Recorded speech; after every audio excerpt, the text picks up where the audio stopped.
చావా గత 10 రోజులుగా ఈ సినిమా గురించి చాలా మాట్లాడుకుంటున్నారు.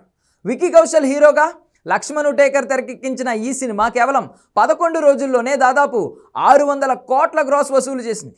మహారాష్ట్ర యోధుడు ఛత్రపతి శివాజీ మహారాజ్ కొడుకు సంభాజీ మహారాజ్ జీవితం ఆధారంగా చావా సినిమా తెరకెక్కింది. ముందు నుంచి ఈ సినిమా మీద మహారాష్ట్రలో భారీ అంచనాలున్నాయి. అక్కడ ఖచ్చితంగా రికార్డులు తిరగరాస్తుందని అందరూ నమ్మారు. అయితే రిలీజ్ తర్వాత సీన్ అంతా మారిపోయింది. కేవలం మహారాష్ట్ర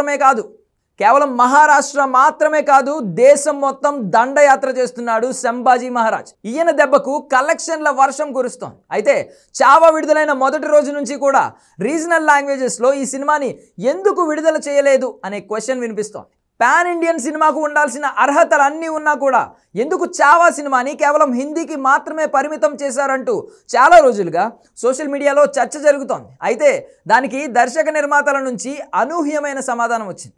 తాము మహారాష్ట్ర యోధుడి కథ చెబుతున్నాం కాబట్టి కేవలం తమ భాషలోనే ఆ వీరుడి కథ అందరూ తెలుసుకోవాలని, అందుకే కమర్షియాలిటీ గురించి ఆలోచించకుండా కేవలం హిందీలో మాత్రమే సినిమాను విడుదల చేశామని చెప్పారు.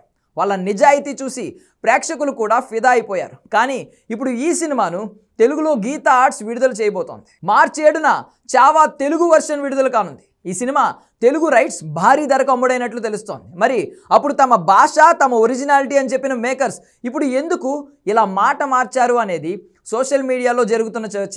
ధనం మూలం ఇదం జగత్ అంటే ఇదే. మంచి రేట్ వచ్చిందని సినిమాని తెలుగులో రిలీజ్ చేస్తున్నారు.